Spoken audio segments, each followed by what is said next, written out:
Magandang araw po. Ngayon ay January 12, 2025. Nag-umpisa na po ang Comelec checkpoint at gun ban sa buong Dasmariñas.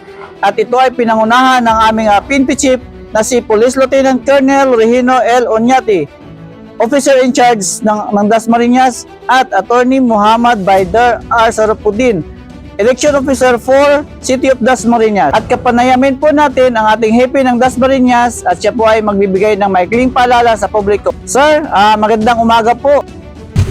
Magandang umaga po sa mamamayan ng Dasmariñas City. Ako po si Police Lieutenant Colonel Regino L. Oñate, the newly designated Officer in charge of Dasmariñas City Police Station. Simula po ngayon, January 12 hanggang June 11, 2025. Pinatawag na election period. So, ngayong araw po, nagsagawa na po tayo ng Comelec checkpoint. We appeal to the motorists to cooperate as we start the conduct of Comelec checkpoint and assured them that the plain view doctrine would be observed. Motorists need only to lower their windows and turn on lights inside their vehicles and passing through the checkpoints. Only visual search is allowed at the checkpoint, and motorists are not required to open the glove compartments, trunks, and bags. Individuals who violate the gun ban will be arrested by authorities. That's all, and have a nice day. Turang opening, andito rin po ang Police Provincial Office at ang Police Regional Office 4A Calabarzon.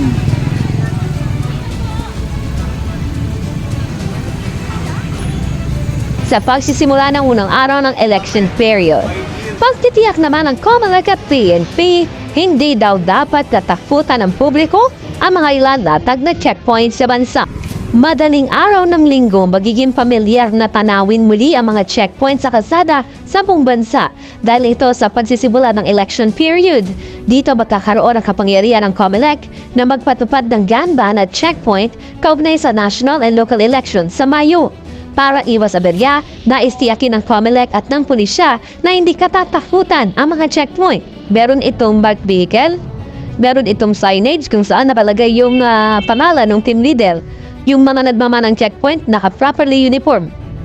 May mga nameplate at nasa well-lighted area kung gabi. Sa panig ng motorista, pinapayuhan ang lahat na makipagtulungan kapag pinahingid to ng mga otoridad.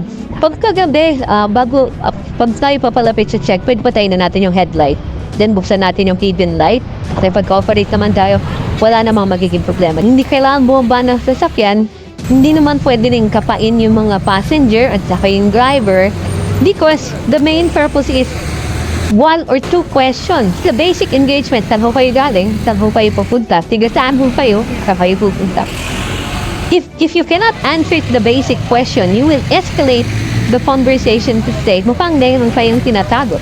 Pwedeng silipin ng mga otoridad ang inyong sasakyan pero limitado ito sa kung ano lang ang kita ng kanilang mata o yung tinatawag na plain view doctrine.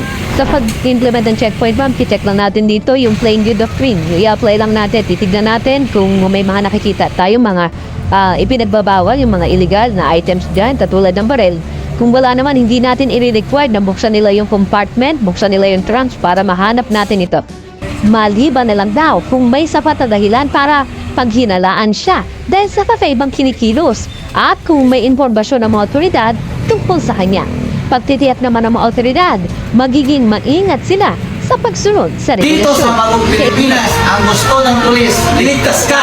Dito sa Bagong Pilipinas, ang gusto ng pulis, ligtas ka!